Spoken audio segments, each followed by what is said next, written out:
Una pregunta. ¿Recuerdan el día de su matrimonio? ¿Recuerdan todas las promesas que se hicieron? Seguramente ese día tú y tu cónyuge llegaron a ese momento con el sueño de pasar el resto de sus días con el amor de su familia. ¿Sí? La misteriosa y poderosa fuerza del amor los arrasó. De tal manera que de forma voluntaria prometieron delante de Dios, delante de la familia, delante de los amigos, permanecer juntos en tiempos buenos y en tiempos malos, en riqueza, en pobreza, en enfermedad, en salud, hasta que la muerte los separara. Sus corazones ese día estaban llenos de esperanza. Sus corazones ese día en que se matrimoniaron estaban llenos de expectativa, promesa y el sueño de que su matrimonio sería grandioso y que su amor duraría para siempre. Cuando pronunciaron las palabras "sí acepto", no cabe duda de que creían con firmeza en aquel sueño. La belleza, el misterio y el éxtasis del amor para toda la vida. Una pregunta. Otra pregunta. ¿Cuántos años de matrimonio llevan? Levante la mano los que lleven más de 15 años. Los que lleven más de 20. Los que lleven más de 30. Ok. Los que lleven más de 40 años. No hay manos levantadas o no alcanzo a ver por el... Ok. ¿Y quiénes llevan más de 45 años? Creo que Wilson y Rosarito, ¿cuántos llevan? 43, creo que es. Bueno. 43. 43, ok. ¿Y quiénes? ¿Hay alguien que lleve más de 45 años? No, no hay nadie. Mire, nosotros llevamos 49 años de matrimonio. Los cumplimos hace 8 días. Todavía estamos de fiesta y todavía estoy esperando mis regalos, porque yo ya di los míos. Ah, bueno, bueno. O sea que, por favor, ayúdenme a orar, porque las semanas anteriores yo he sido el que celebro y a partir de mañana me celebran a mí. Ok, ok. Una pregunta. En esos años de matrimonio que usted lleva, ¿usted sigue pensando lo mismo que aquel primer día? ¿Sigue pensando lo mismo? Seamos sinceros. En esos años que usted lleva de matrimonio no ha sido tan fácil, ni mágico como esperaba, ¿no es cierto? Ahora, es posible que en su pensamiento haya pasado el divorcio como solución a los problemas que están viviendo o que han vivido. Pero, ¿es el divorcio una solución? ¿Es una respuesta? En esta noche, con mi esposa, queremos hablarles de 6 manifestaciones de amor dentro del matrimonio. Ya Héctor mencionaba y su esposa mencionaban algunos aspectos interesantes. Y existen 6 manifestaciones de amor dentro del matrimonio. Manifestaciones que se necesitan para tener un matrimonio a prueba de divorcio. Y miren cuáles son. Todavía no, Wilson. Gracias. El amor que perdona. Otra manifestación es el amor que sirve. Otro es el amor que persevera. Otro es el amor que protege. Otro es el amor que celebra. Otro es el amor que renueva. 6 manifestaciones. Pero el primero que hemos mencionado vamos a dejarlo de último. Yo soy muy sumiso y aunque estaba de primero, mi esposa me dijo esta tarde, yo quiero hablar del amor que perdona, pero de último. Yo dije, bueno, como yo soy el que tengo la última palabra, lo que tú digas, mi amor.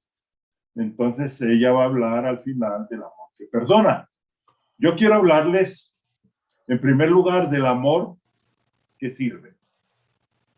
Y miren, estas 6 expresiones son el secreto de un matrimonio invencible, de un matrimonio sólido como una roca.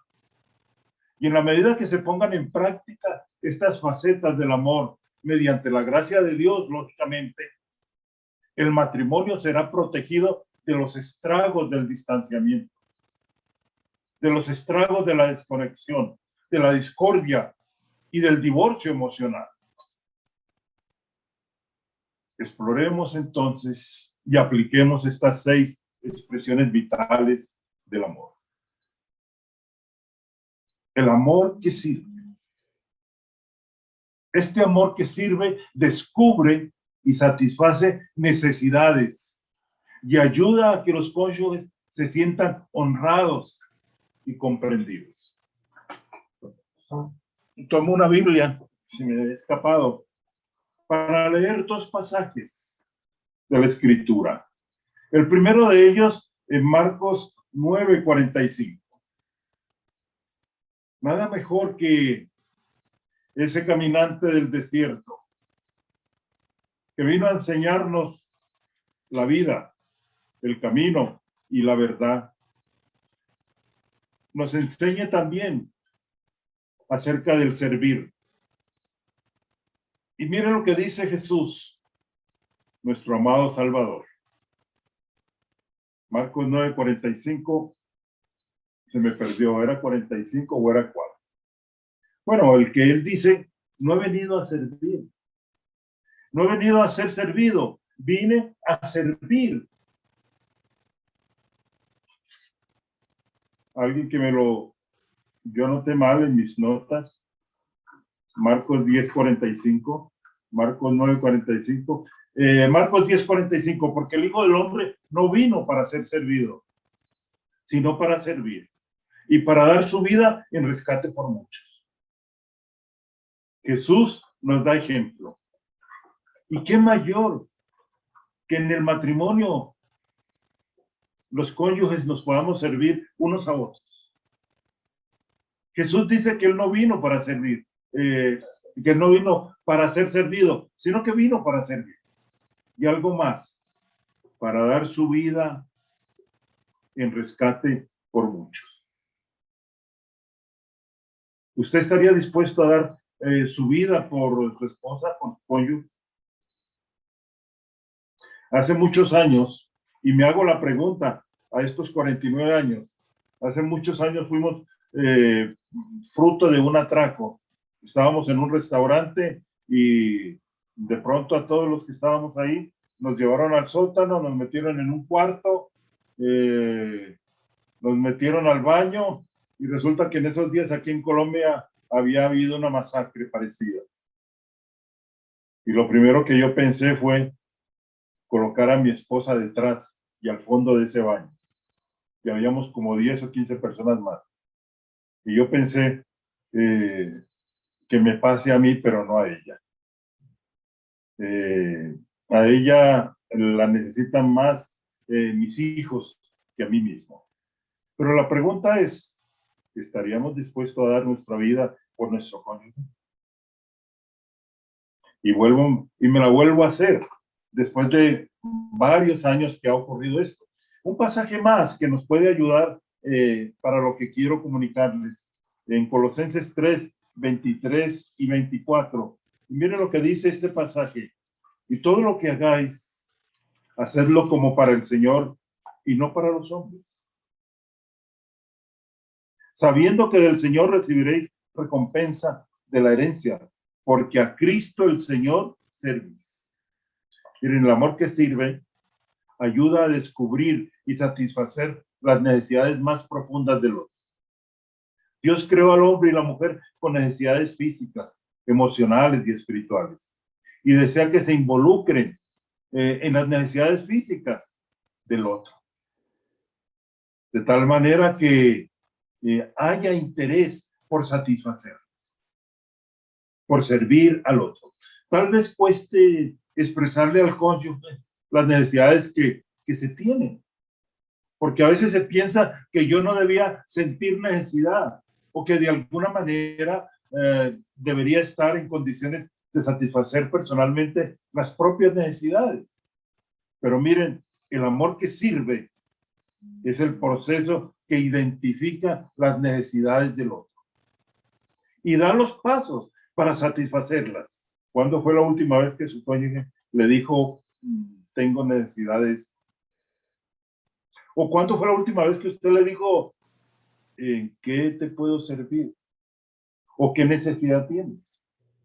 El apóstol Pablo escribió, ámense los unos a los otros con amor fraternal, respetándose y honrándose mutuamente. Se honran entre sí cuando se sirven el uno al otro. Miren, se honran efectivamente entre sí cuando se sirven el uno al otro, poniendo las necesidades del cónyuge por encima de las propias. Cuando nos servimos el uno al otro, nos humillamos tal como lo hizo Jesús al lavarle los pies a sus discípulos. Y estamos siguiendo la pauta del maestro. No esperar ser servido, sino servir. La segunda verdad la tiene la más linda de la casa. El amor que persevera permanece fuerte en tiempos difíciles y ayuda a los esposos a sentirse unidos, a ser los mejores amigos para siempre. Con ustedes, mi querida esposa. Un gran saludo para todos ustedes y quiero compartir entonces sobre este tema tan maravilloso que tiene que ver con el amor que persevera. Ustedes saben que nos enfrentamos a una realidad y es la fragilidad de los matrimonios. Las estadísticas muestran cómo este flagelo ha llegado aún a la iglesia cristiana y los cristianos se están divorciando. En Estados Unidos hay expertos en estadísticas que muestran lo siguiente, pongan atención a esto, 43% de las parejas en primeras nupcias terminan divorciadas y el 65% en segundas nupcias sufren la misma suerte. Yo no sé si a ustedes les preocupa esas estadísticas, pero fíjense que nos hemos vuelto de alguna manera apáticos, ¿cierto?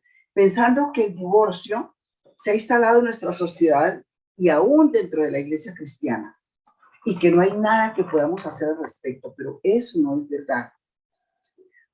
Sin embargo, si no tenemos un plan para hacer que nuestro matrimonio sea prueba de separación y divorcio, el deterioro hará estragos y terminará primero en un divorcio emocional y luego en un divorcio legal. En Primera de Pedro, el capítulo 5 y el verso 8, dice así, practiquen el dominio propio y manténganse alertas. Su enemigo, el diablo, ronda como león rugiente buscando a quien devorar. No hay nada mejor para este enemigo que desanimarte y debilitar tu matrimonio y contabilizar en su libro otro matrimonio fallido, otro matrimonio resquebrajado o acabado. Que ojalá podamos decir con Josué, este líder espiritual del Antiguo Testamento, yo y mi casa serviremos al Señor. Vamos a examinar algunos aspectos sobre cómo lograr un matrimonio a prueba de divorcio. El doctor Gary y Barbara Rosberg han hecho una investigación de varios años y nos dan unas conclusiones muy importantes sobre cómo lograr un matrimonio a prueba de divorcio. Y uno de esos es el poder de la perseverancia. ¿Y qué significa esto? Es el amor que persevera, que permanece fuerte en tiempos difíciles que ayuda a los esposos a sentirse unidos y a ser los mejores amigos para siempre. Hace algunos años, acá en Colombia, en una de las ciudades, un entrenador de fútbol, un hombre relativamente joven, ¿cierto? Muy exitoso, de un momento a otro se enfrentó a una situación con unos ladrones que le pegaron un tiro y este tiro llegó a una parte de su espalda, de su columna vertebral, y él quedó cuadrapléjico, solamente moviendo su cabeza. Y esto ya hace más de 15 años. Resulta que después de 15 años su esposa está con él. Siguen casados, viviendo esta situación. Y él expresando cómo su esposa ha sido su mejor apoyo, su amiga, y cómo su relación matrimonial ha crecido en este tiempo de tanto dolor. Entonces, en la vida cotidiana se producen accidentes, las tragedias nos golpean, sufrimos pérdidas. Por lo tanto, es importante saber por qué y cómo perseverar. Entonces, el amor que persevera se fortalece en las crisis y las pérdidas. En Romanos capítulo 5, el verso 3 al 4, nos dice que nos regocijamos en nuestros sufrimientos porque sabemos que el sufrimiento produce perseverancia. La perseverancia, entereza de carácter, y la entereza de carácter, esperanza. Y en esta versión dice, y no solo esto, sino también en nuestros sufrimientos, porque sabemos que el sufrimiento, bueno, es muy parecido, produce perseverancia. Entonces, las pruebas en la vida, las pruebas en los matrimonios, cuando están decididos a fortalecerse, a permanecer para siempre, les ayudan a estar más unidos y más fuertes, aunque no es para nada fácil. O sea, este amor que persevera no dice, me quedo contigo porque debo hacerlo, sino resistiré contigo en esta situación porque eres lo más importante, eres lo que más me importa en el mundo. Entonces, ese amor es el que lleva a la práctica 1 Corintios 13, que 1 Corintios 13 de romántico no tiene absolutamente nada.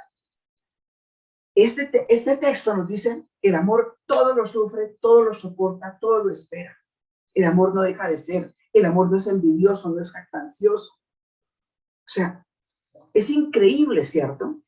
Entonces, el amor de 1 Corintios 13 persevera cuando hay enfermedades crónicas, cuando el hijo se va de la casa, cuando hay ruina financiera, cuando hay discapacidades físicas, cuando hay desempleo prolongado, cuando hay conflictos en la familia extendida, cuando hay jubilación y otros sinnúmero de circunstancias dolorosas que un matrimonio que ya lleva 20, 30 y 40 años y aún, digamos, en los primeros 10 años pueden vivir. Entonces, el amor que persevera requiere una fe perdurable en Dios y en su palabra. Preciosos familias, matrimonios que me están escuchando, el matrimonio no es fácil, las luchas no son fáciles. Es tan duro cuando tenemos crisis. ¿Y de dónde vamos a tener fortaleza para perseverar hasta el final, hasta que la muerte nos separa? Solamente en Dios. No hay forma, no hay otra forma. El amor que persevera requiere una fe perdurable en Dios y en su palabra, para sacar de ahí la fortaleza, para mantenernos firmes. Y la Biblia dice que no nos ha sobrevenido ninguna prueba que sea sobrehumana. Y que fiel es Dios que junto con la prueba nos da la salida. No hay ninguna prueba que dure para siempre, y ninguna prueba que nos sobrepase, que no podamos vencerla. A veces nos dejamos vencer por nuestro egoísmo y por nuestra desobediencia al Señor. Esa es otra cosa. Fíjense que en Mateo capítulo 11, el verso 28 y 29, el Señor nos invita a transferirle a Él todas nuestras cargas. Todas.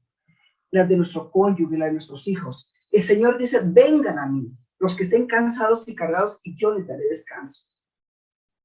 Cuando estamos en crisis, para poder perseverar necesitamos una fuente de apoyo más allá de nuestro esposo. Necesitamos ir a Cristo. Él dice, vengan a mí. Usted está cansado, cargado, no puede con esto, le piensa que le sobrepasa. El Señor nos dice que podemos ir a Él y entregarle a Él nuestras cargas, ¿sí? Transferirle a Él todas nuestras cargas. Todos los que conocemos la Biblia, los que conocemos a Dios un poquito, Sabemos que tenemos un Padre bueno que es refugio en las tormentas y que ha dicho que aunque pasemos por el fuego no nos quemaremos y que aunque pasemos por aguas turbulentos no nos ahogaremos. Entonces las pruebas y el fuego y las tormentas aparecen y van a aparecer en cualquier momento de su vida. Pero cuando tengamos una perspectiva, escúcheme bien, por favor, cuando usted y yo, cuando tenemos una perspectiva realista, bíblica y teocéntrica de las pruebas, podemos creer lo que dice la palabra de Dios en Santiago 1, el verso 2 al 4. Dice, hermanos, ustedes deben tenerse por dichosos cuando se vean sometidos a pruebas de toda clase, pues ya saben que cuando su fe es puesta a prueba, ustedes aprenden a soportar con fortaleza el sufrimiento.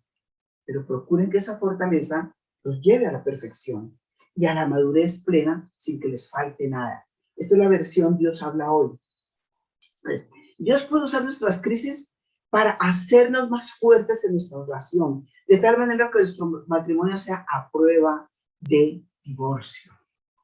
Ok, el amor que nos protege nos guarda de las amenazas y ayuda a los cónyuges a sentirse seguros y a salvo. Y subraye, el amor que protege. Ese da seguridad. Este amor guarda el corazón de las cosas que amenazan el matrimonio. Hoy en día los matrimonios se ven amenazados por muchas fuerzas. Las externas como los negocios, el estrés laboral, las tentaciones sexuales y las distracciones mundanas, así como fuerzas internas, tales como la competencia, la preocupación y las elevadas expectativas que alimentan los medios de comunicación y la comparación con los demás. Si no tienes en cuenta las cosas que amenazan el matrimonio, ni el daño potencial de estas fuerzas, cómo logran causar daño a la relación, sencillamente voy a ser vulnerable. Tal vez se hayan hecho alguna de estas preguntas. Algún día me levantaré y descubriré que mi cónyuge ya no me ama. Ocupa un segundo lugar en el corazón de mi cónyuge con relación a su carrera, a algún pasatiempo, a una amistad, a otras distracciones. Mi cónyuge o yo podemos caer presas de una aventura extramatrimonial. Miren, el amor que protege está alerta a las amenazas y hace todo lo posible por guardarlos de las fuerzas destructivas. La Biblia nos recuerda, por sobre todas las cosas, cuida tu corazón, porque de él mana la vida. Proverbios 4:23. El amor que celebra. Un matrimonio a prueba de divorcio es un matrimonio que practica la celebración, que practica actos de celebración dentro de su matrimonio. Digamos que es el amor que se goza en la relación matrimonial y ayuda a que su cónyuge se sienta valorado, se sienta estimado. No solo soporta el matrimonio, sino que se siente satisfecho.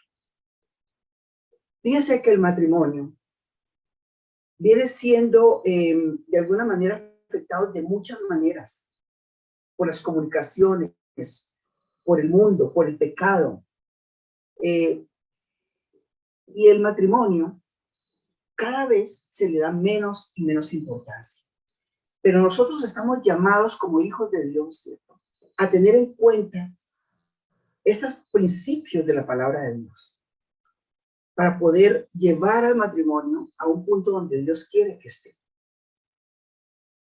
Si te pidieran que nos dieran 3 razones, o si yo te pidiera en este momento, dame 3 razones para celebrar el amor conyugal, ¿le dirías algo rápidamente o te quedarías pensando sin saber qué decir? Digamos, a lo mejor piensas que esos días de celebración se acabaron con el nacimiento de 3 hijos, con cuentas que pagar, con luchas con los hijos en la adolescencia y tantas otras cosas, ¿cierto? Y que ahí se acabó la fiesta. Pero podemos recordar los primeros meses o los primeros años de nuestra relación, cómo se demostraba el amor, cómo nos demostrábamos el amor el uno al otro. ¿Qué clases de hábitos amorosos practicábamos? Entonces, disfrutar el uno del otro es una decisión como cualquiera otra. Escúcheme en esto. Atención a este punto. Disfrutar el uno del otro es una decisión como cualquier otra y requiere intencionalidad. Es algo que debo procurarlo.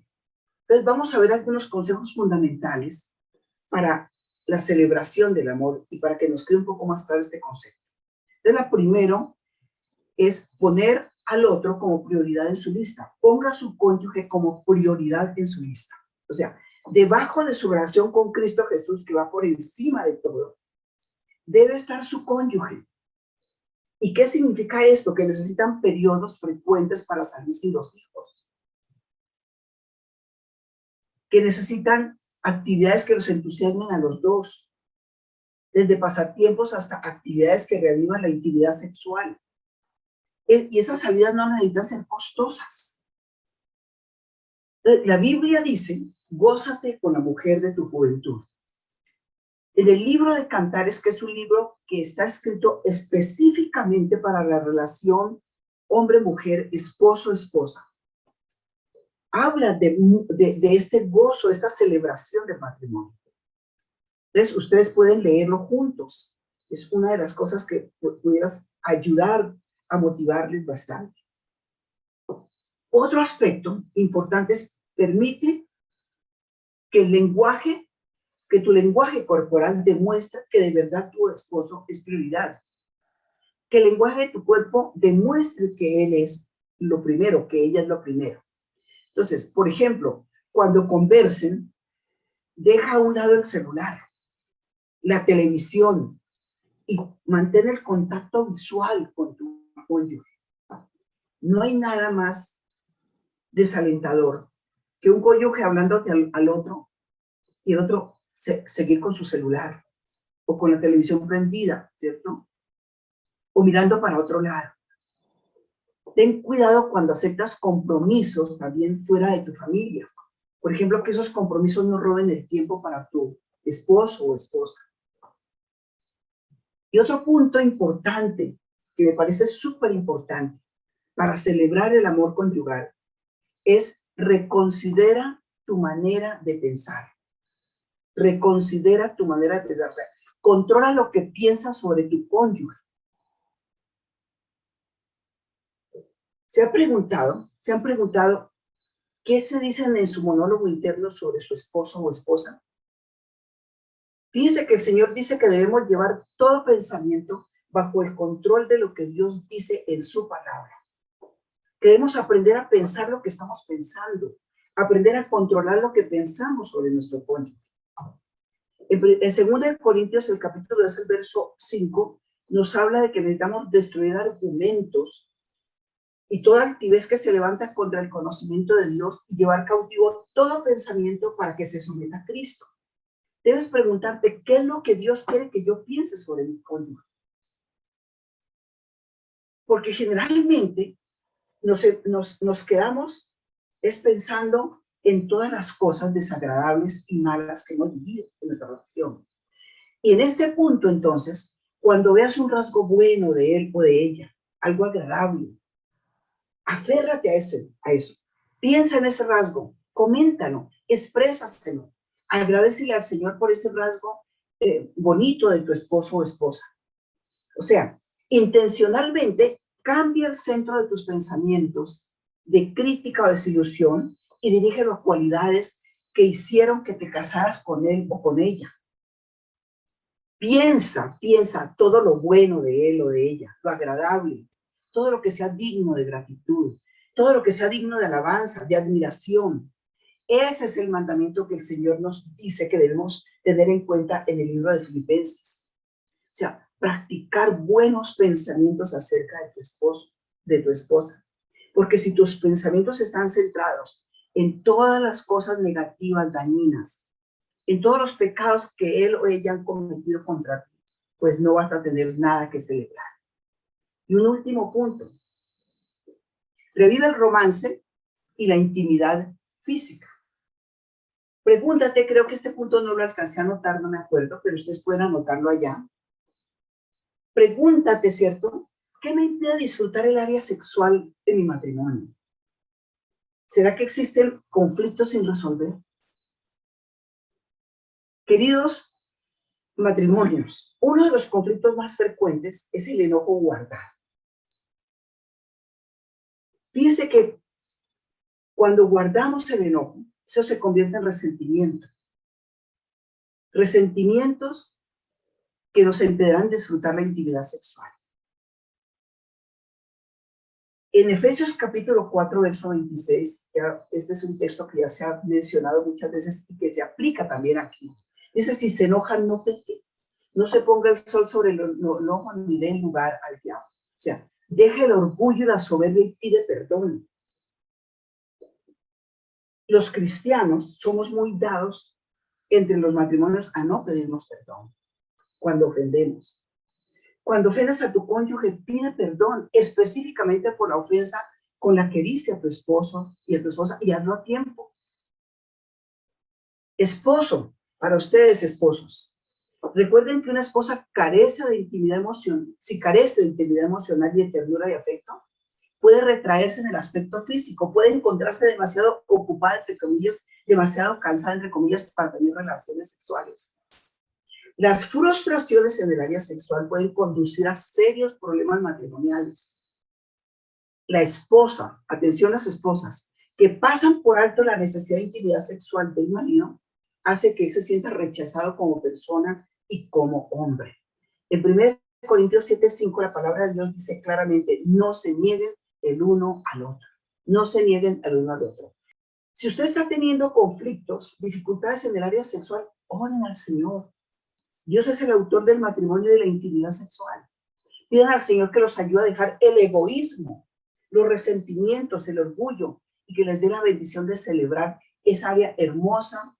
Yo sé que por tu palabra tú me has recordado aspectos que debo renovar, que debo cambiar, que debo poner atención. Tu palabra es clara, Señor, conmigo. No me permita ser un escucha pasivo. Señor, el matrimonio, todos los matrimonios, absolutamente todos, pues de un año, de 10, de 30, de 40, están en peligro porque hay un enemigo real. La palabra de Dios dice que seamos sabios, que hay un enemigo que está al acecho y ese enemigo que se llama Satanás, más nuestro egoísmo, nuestro egocentrismo, nuestra egolatría, se juntan para que el plan de Dios se rompa. La voluntad de Dios es un matrimonio a prueba de divorcio. Pero es importante que tengamos en cuenta estos principios de la palabra de Dios. Señor, yo te pido en el nombre de Cristo Jesús, por los matrimonios que están en este momento escuchando estas temáticas, Señor, ayúdanos. Ayúdanos a liberar nuestro corazón de la desobediencia, de la arrogancia, del orgullo, de la soberbia, que no nos dejan poner en práctica esos principios tuyos. Damos la bendición, Señor, de ser oidores y hacedores de tu palabra, para poder tener un matrimonio que celebra, un matrimonio que se goza en la vida familiar, que renueva y que hace celebración, Señor, y que bendice tu nombre a través de la vida sexual, afectiva, emocional, en el nombre de Cristo Jesús. Amén. Sí, el amor entonces que renueva es nuestra siguiente manifestación de amor dentro del matrimonio, que nos va a ayudar a tener seguridad para no enfrentarnos al divorcio. Y miren, el amor que renueva considera que el matrimonio es un pacto inquebrantable. Al que esté tomando notas, por favor, subráyeme eso. El amor que renueva considera que el matrimonio es un pacto inquebrantable. Ahora, la opinión de Dios sobre el divorcio es muy clara en las Escrituras. Miren lo que dice él en Malaquías 2, del 14 al 16. Es un pacto inquebrantable. Y aquí en Malaquías el profeta hace esta mención. ¿Y en qué manera? ¿Y en qué forma? Porque esto es lo que demanda este amor que renueva. Malaquías 2 del 14 al 16. Y dice así este pasaje: mas diréis, ¿por qué? Porque Jehová ha testiguado contra ti y la mujer de tu juventud, contra la cual has sido desleal, siendo ella tu compañera y la mujer de tu pacto. Dice, ¿no hizo él uno, habiendo en él abundancia de espíritu? ¿Y por qué uno?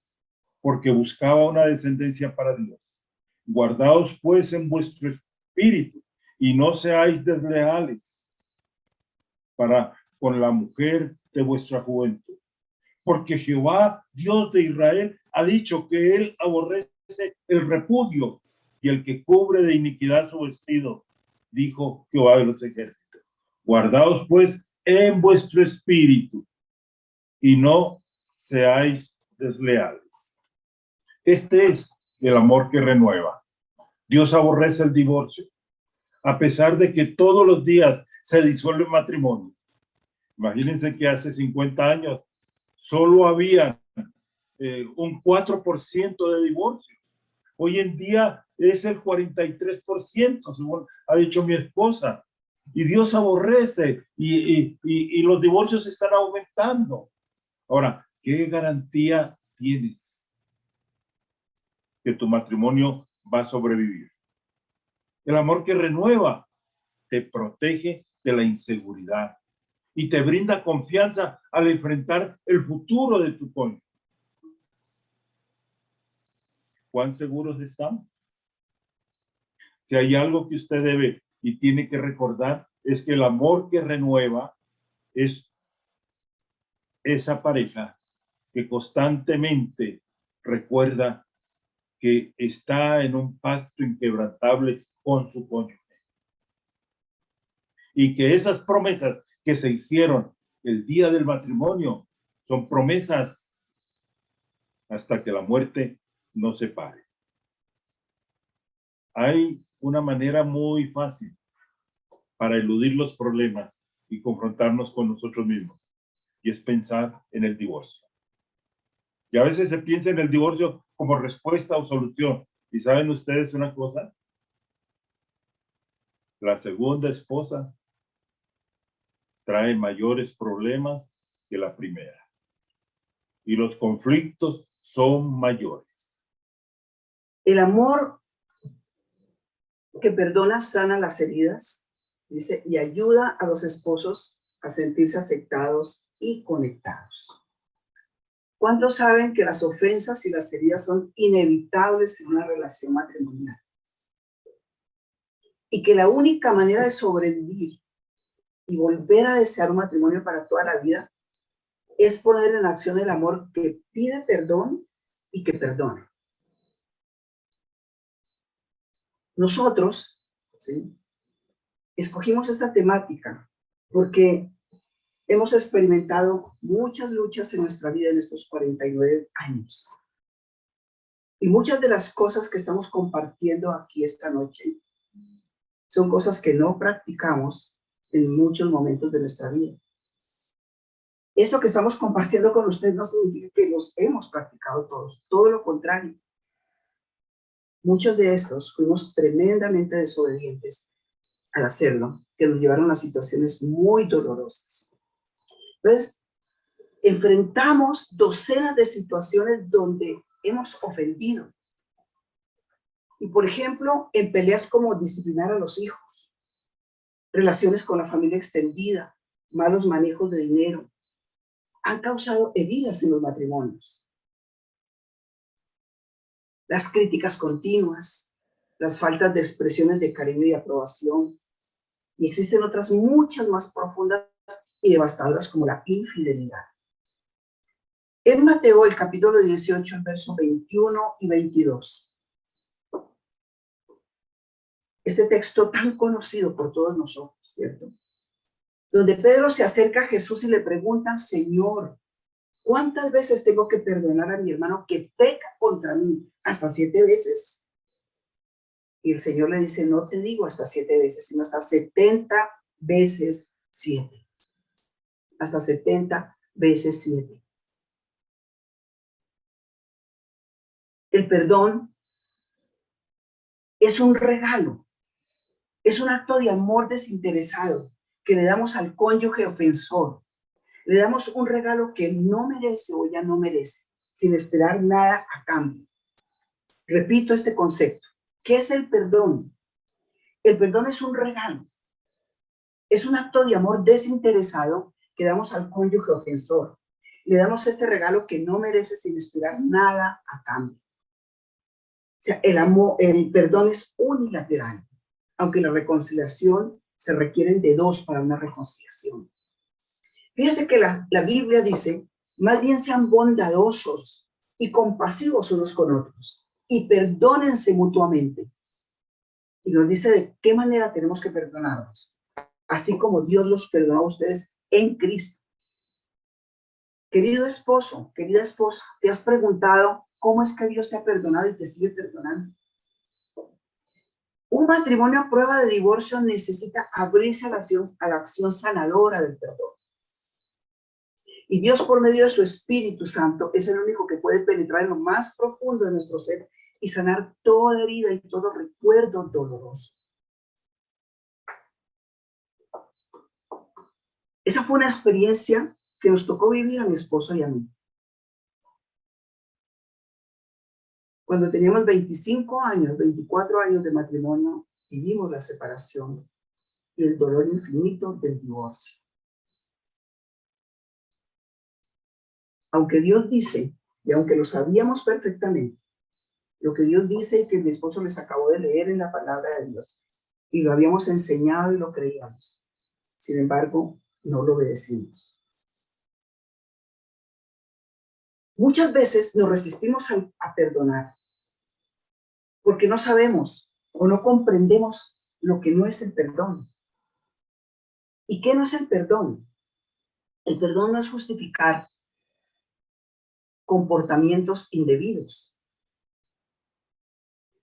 No es aprobar o justificar la conducta que ha causado sufrimiento.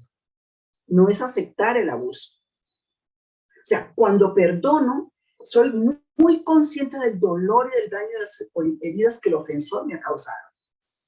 Pero tomo la decisión delante de Dios de perdonar y de dejar en las manos del Señor al ofensor, sabiendo que Él es el juez justo y que su voluntad para mí es que perdone para ser libre y que Él se encarga del ofensor. El Señor dice, no se vengan por ustedes mismos, ni es la venganza, dice el Señor. Entonces, perdonar y pedir perdón es muy importante para la restauración del matrimonio. Hay dos principios claves, ¿cierto? Que los acabo de mencionar. Uno es conceder perdón, ¿sí? Conceder perdón. Entonces, si eres el cónyuge ofendido, es importante que respondas al menos de dos maneras. Y vamos a ver de qué manera. Conceder el perdón por gracia y otorgarlo de manera específica. ¿Y qué significa eso de conceder el perdón con gracia? Perdonar con gracia quiere decir liberar la ofensa y dejar que tu cónyuge, vuelva a instalarse en tu corazón. Y esa es la manera en que Dios nos perdona a nosotros gratuitamente. Repito este concepto. Un aspecto importante es conceder perdón con gracia y otorgarlo de manera específica. Perdonar con gracia quiere decir liberar la ofensa y dejar que tu cónyuge vuelva a instalarse en tu corazón. Y esa es la manera como Dios nos perdona. Dios nos perdona y vuelve a restaurar la comunión. Y nosotros restauramos la comunión con Él y Él nos perdona total y gratuitamente. Por eso dice el texto que acabamos de leer anteriormente, ¿no? Que perdonemos como Cristo, como Dios nos perdona en Cristo. Entonces, otorgar perdón en forma específica quiere decir perdonar por lo que tu cónyuge te pidió que lo perdonaras. Por ejemplo, palabras de crítica por el irrespeto, mal uso del dinero, mentira, por la indiferencia, maltrato verbal, infidelidad, tantas ofensas. Entonces, al mencionar la ofensa, tú le aseguras a tu cónyuge que tu perdón es completo y no dejas que la ofensa siga flotando en el ambiente. Este aspecto que acabo de mencionar es muy importante, porque a veces solo nos centramos en perdona, pero este es un punto importante porque es donde tú pides perdón. Entonces, cuando necesitas que te perdonen, no basta con decir, bueno, si te parece que hice mal, hablemos. O no me parece lo que hice fue tan grave. Pero si te ofendió, pues excúsame. Y peor todavía, cuando tú le dices a tu cónyuge, no entiendo por qué estás tan molesto, tan molesta, pero bueno, te pido perdón. Es importante ser claros de lo que estamos pidiendo perdón. Entonces, hay maneras correctas de pedir perdón. Y una de las formas es decirle al cónyuge, me equivoqué. Lo que hice o dije estuvo mal. Hice algo malo, necesito hablar contigo sobre lo que te ha ofendido. Me equivoqué y lamento que te haya herido. Noten ustedes que es de suma importancia, ¿cierto? Que admitamos el mal comportamiento, que aceptemos que erramos, que pecamos. Tenemos que ser conscientes de la clase de ofensa que hemos producido en nuestro cónyuge. Ahora, atención a este punto. Hay ofensas que son superficiales. Y hay ofensas muy profundas y destructivas. Y cada una debe tratarse de forma adecuada. No es lo mismo que te dejen esperando media hora, ¿cierto? Y que eso sea ofensivo, desagradable, a que pronuncies palabras de ridiculización a tu esposo, en privado o en público. Hay ofensas que requieren volver a reconstruir la confianza.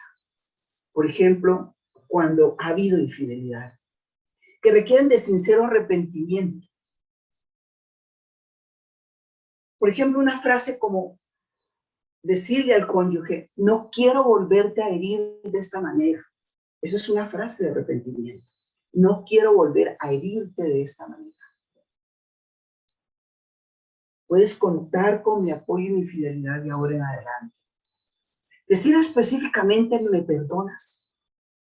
Y con esta frase demuestras grandeza de espíritu, demuestras humildad y abre la puerta de par en par a la reconciliación y a un matrimonio a prueba de divorcio. Yo les invito a que reflexionemos profundamente y que ojalá, si ustedes tomaron nota, pudieran la próxima semana con su esposo mirar las notas. Somos muy expertos en tomar notas y guardarlas, pero yo quisiera rogarles de las notas que han tomado en todo este congreso, de todos los expositores, es la voz del Señor a través de esos hombres y mujeres para ponernos alerta sobre la probabilidad que hay de que nuestro matrimonio no esté en el punto que Dios quiera. Y que si lo dejamos así, en unos cuantos meses o años, se pueda fracturar de tal manera que pueda entrar lo que causa más dolor a los hijos, a la vida, a la familia y a Dios, que es el divorcio, o la separación emocional, que es lo primero, para que luego se dé la separación legal. Concluyamos ya, entonces, en oración. Quiero invitarles, ¿me prestas esto, por favor? A que, si usted está distraído, le pida al Señor en este momento que le ayude a centrar su mente en esos últimos minuticos que ya vamos a estar. Si está cansado, aún puede cambiar de posición y oremos en este momento. Pidamos al Señor que guarde nuestros hogares. A los que ya tenemos hijos casados, pidámosle al Señor, ten misericordia de nuestros hijos que ya están casados. Protégelos, Señor. Ayúdalos a perdonar profundamente, porque no hay posibilidad de que un matrimonio sea a prueba de divorcio, a menos que haya perdón profundo, genuino y sincero de cualquier herida. Que el Señor nos lleve al punto de decir muchas cosas que he hecho en contra de mi esposo y los he pasado por alto sin pedir perdón. sin tener en cuenta cuánto he herido, cuánto he dañado, cuánto he ofendido. Mi orgullo ha sido más grande, mi soberbia ha sido más grande. Oh Señor, ayúdanos, Padre, en el nombre de Cristo Jesús, y fortalécenos para tener un matrimonio que honre tu santo nombre. Ayúdanos a comprender